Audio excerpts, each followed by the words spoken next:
Assalamualaikum warahmatullahi wabarakatuh. Selamat datang kembali di rubrik kanal pengetahuan channel Buku Revolusi.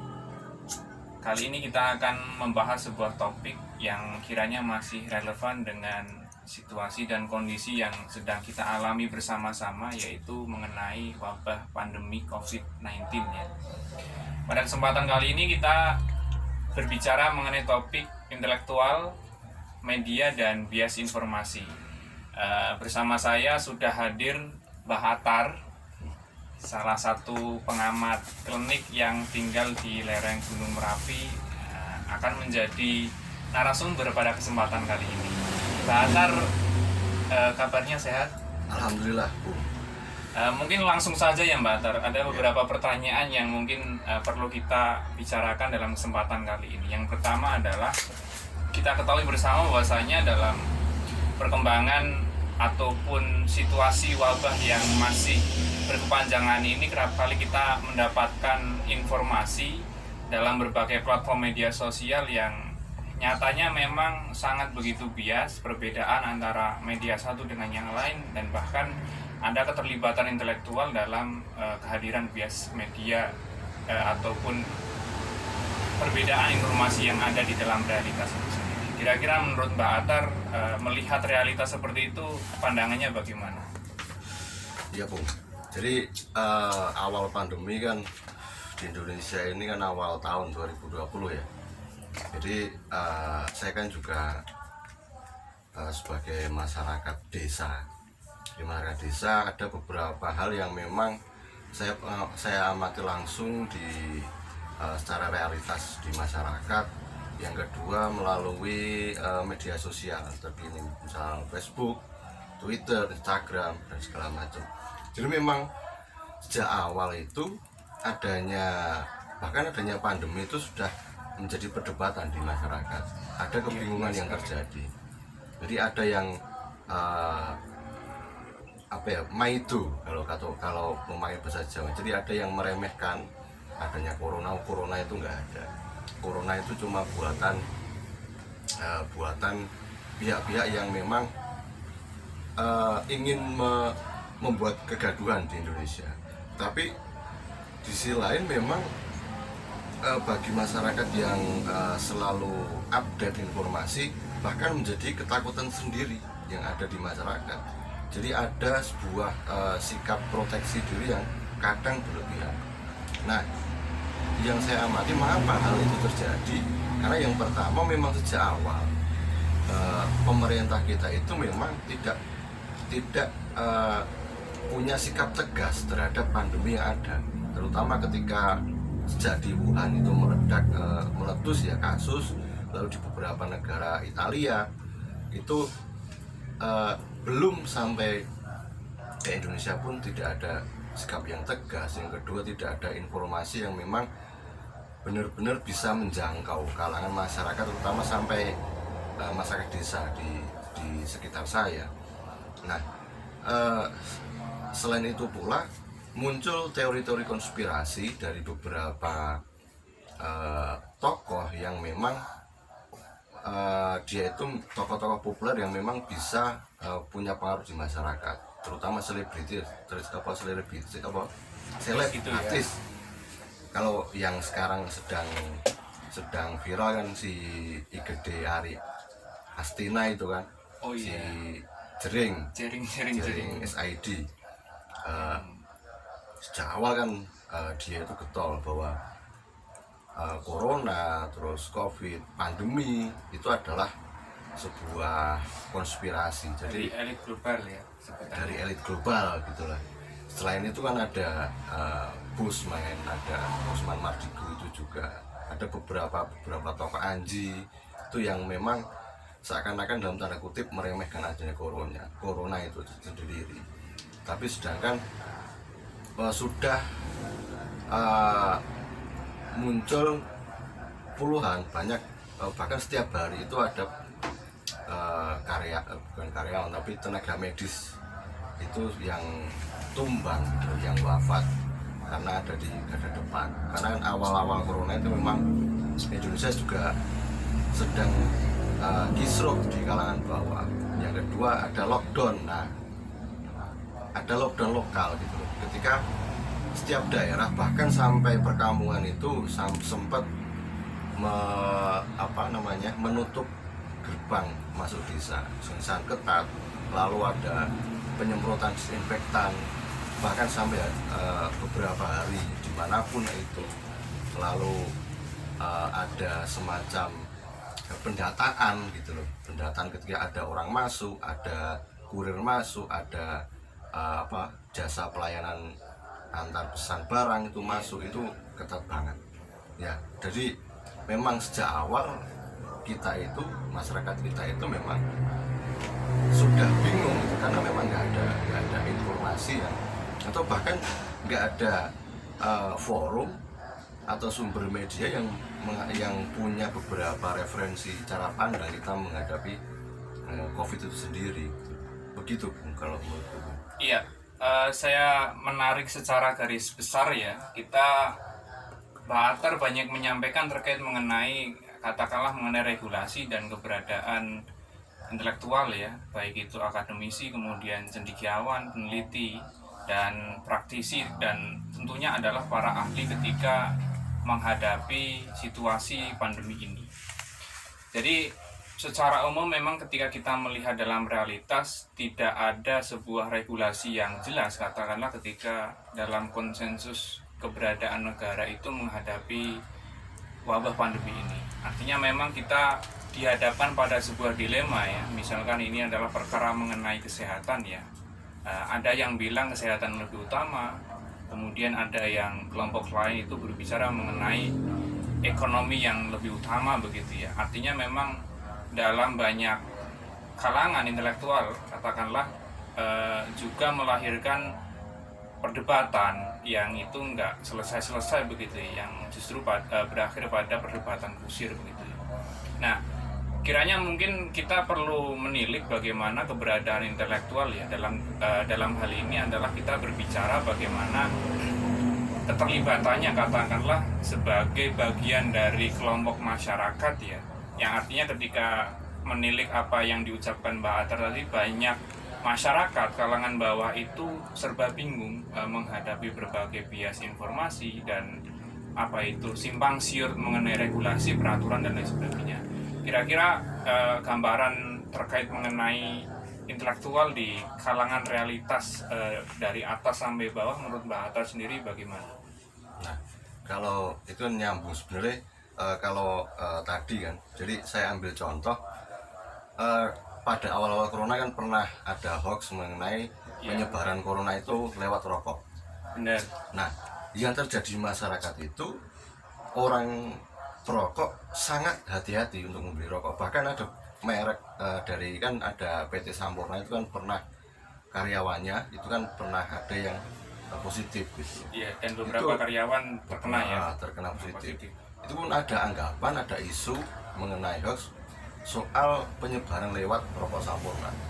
Nah, itu yang pertama. Yang kedua mengenai pengobatan COVID itu menggunakan tepung alternatif, jamu, jahe.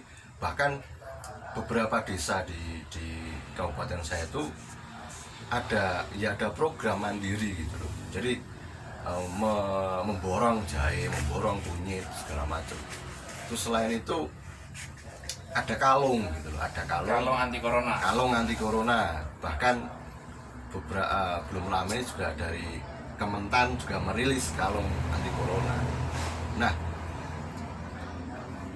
fungsinya intelektual, peran intelektual sebenarnya adalah bagaimana dia itu menjadi pihak yang memfatwakan itu selain pemerintah gitu. Jadi ada saintis ya, ilmuwan. Jadi memang dia benar-benar objektif bagaimana menyambungkan antara keadaan di masyarakat dan permasalahan di dunia, terutama yang menjadi tanggung jawab pemerintah. Jadi nanti setiap kebijakan pemerintah itu akan berdasar pada penelitian yang dilakukan oleh saintis. Sedangkan yang saya amati adalah benar atau tidak ya. Mungkin nanti Bung Joko. Jadi di Indonesia ini tokoh-tokoh yang memang bergerak pada dunia saintek, kedokteran, farmasi, bahkan di matematika, fisika itu sebenarnya banyak, cuma tidak ada ruang, gitu. Tidak punya ruang untuk mungkin dalam ruang-ruang penelitian yang bisa diakses publik, lalu hasilnya itu bisa dikonsumsi oleh masyarakat.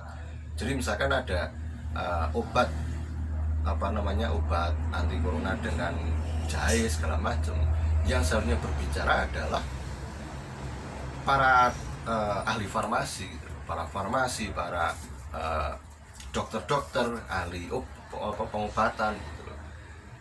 Nah,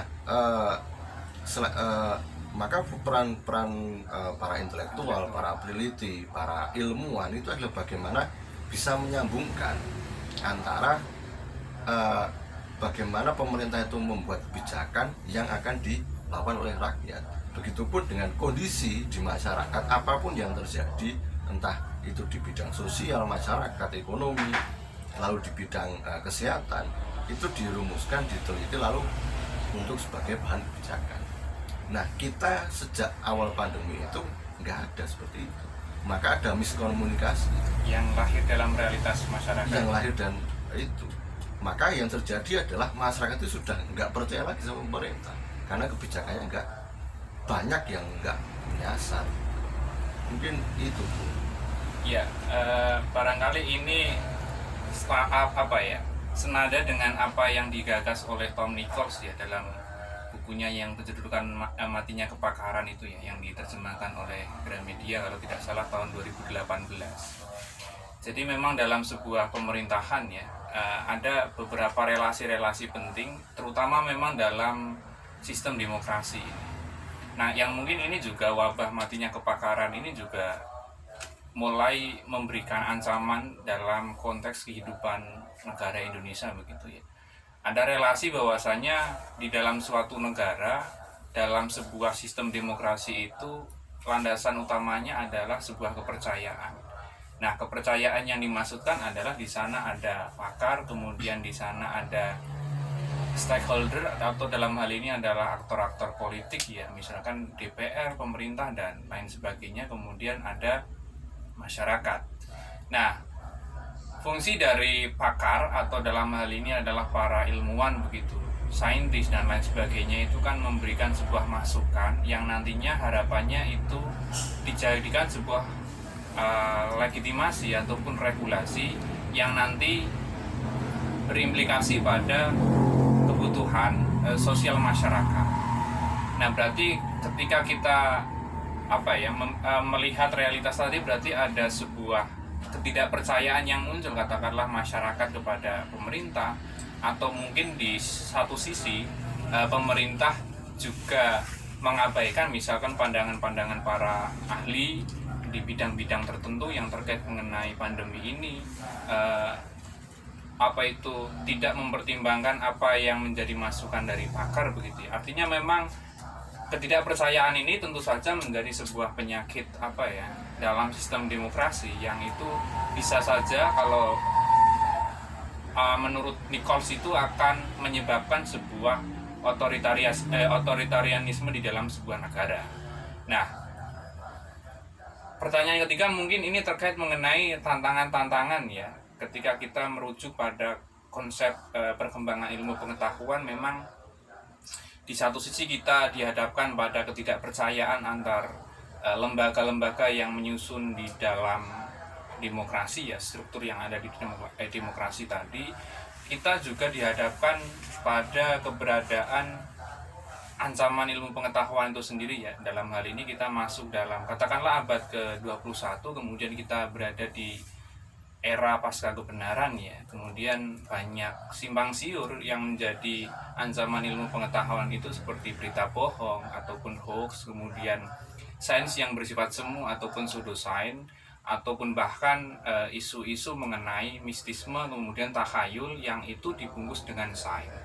Memang secara teori mereka akan terus menjadi iring-iring dalam perkembangan ilmu pengetahuan. Nah, kira-kira menurut Mbah Atar sendiri ya, dalam menggapai bagaimana ilmu pengetahuan berjalan menjalankan metode ilmiah ya ataupun kerangka ilmiah ya, karena inti dari ilmu pengetahuan itu salah satu penyusunnya adalah metode ilmiah. Kira-kira bagaimana dalam bayang-bayang tadi permasalahan berita bohong, pseudosains, kemudian berita bohong ataupun hoax, sains yang bersifat semu ataupun pseudosains ataupun ancaman-ancaman yang lainnya, kira-kira idealnya bagaimana ketika melihat perkembangan ilmu pengetahuan di abad ini tentu saja. Ya, jadi sebenarnya soal akses sih sebenarnya. Jadi bagaimana masyarakat itu punya akses untuk memperoleh sebuah kebenaran. Jadi bukan petugas, jadi peran intelektual, terus lalu peran peneliti, peran para akademisi itu kan bagaimana ia bisa mencari kebenaran dirumuskan menjadi sebuah kebijakan, sebuah pengetahuan baru. Nah, yang terjadi adalah masyarakat ini nggak punya akses ke situ karena memang harus ada tahapan di soal pendidikan gitu. Oh iya, artinya ada tabir yang memisahkan ya dalam jurang komunikasi berarti. Walaupun memang tidak semua masyarakat itu bisa mengakses beberapa kajian yang memang belum saatnya gitu. Nah, di masa pandemi ini saya amati adalah banyak komunitas, organisasi, lalu civitas akademika, bahkan di pendidikan sendiri, sekolah itu menggunakan media sosial. Jadi menggunakan via meeting online, via Zoom, sekarang online via ya, Google Meet dan segala macam. Nah, saya kira ada beberapa yang bisa diakses ke media sosial yang mainstream, di YouTube atau di Instagram. Jadi ketika misalkan saya ambil contoh, ketika ada sebuah seminar mengenai pengobatan, mengenai obat yang bisa menangkal corona, semisalkan ada, itu bisa diakses ke YouTube. Ketika masyarakat itu searching di YouTube, itu otomatis akan ada rekomendasi yang banyak. Bayangkan saja setiap organisasi soal pengobatan, farmasi, dan setiap kajian yang punya bidangnya masing-masing, itu semuanya mengakses hasil seminar, hasil forum diskusi itu via YouTube. Jadi masyarakat tinggal memilih. Nah, sekarang kan, ini yang menarik adalah saya beberapa kali menemui kejenuhan yang ada di masyarakat mengenai corona. Jadi mereka seakan-akan bosan ya mendengar gitu. Karena COVID, corona. Ketika nonton TV, ketika buka YouTube, adanya cuma media mainstream yang melaporkan perkembangan COVID gitu loh.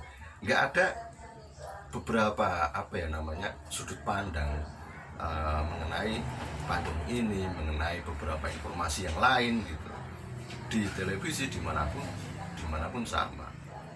Nah, ini dalam konteks soal COVID yang baru ini kan soal Omnibus Law. Iya, yang baru saja ditandatangani Presiden. Itu terjadi di masa pandemi, di mana pergerakan massa ini, pergerakan sosial bagaimana wacana bertarung kan memang lewat media sosial, lewat Twitter, Facebook, segala macam. Nah, awal ketika aksi pertama kali itu kan bulan apa kan? Mulainya Septemberan lah. Awal September kalau nggak salah. Itu kan sudah terjadi misinformasi dari pihak pro Omnibus Law. Itu mengatakan semua tuntutan yang beredar di media sosial mengenai Omnibus Law itu hoax. Sedangkan sampai aksi berakhir, saya belum menemukan sama sekali konfirmasi dan penjelasan secara detail dari kalangan yang menuntut, yang memenuhi hashtag itu adalah cuma artikel atau meme dengan poin-poin tuntutan, tapi tanpa penjelasan. Nah, bagi masyarakat yang luas, misalkan cuti hamil nggak boleh, terus ada lagi UMK dihapus segala macam, itu sangat berdampak bagi masyarakat biasa, terutama buruh dalam undang-undang Ciptaker kan. Nah, kebingungan masyarakat ini juga bukan tanpa alasan, karena memang dari pihak penuntut yang itu adalah kalangan akademisi, intelektual, kelas menengah, itu tidak mempunyai penjelasan terhadap masyarakat bawah. Padahal seharusnya kan mereka iki loh, Ciptaker itu pasalnya seperti ini, implikasinya nanti pada masalah seperti ini kita harus seperti apa. Nah itu nggak ada. Nah maka peran yang harus mulai dibangun adalah bagaimana intelektual terutama ya para mahasiswa aktivis, lalu peneliti, bagaimanapun juga harus menjadi penyambung antara apa yang ada di realitas masyarakat kepada setiap kebijakan di level manapun. Dari pemerintah berarti. Iya, seperti itu.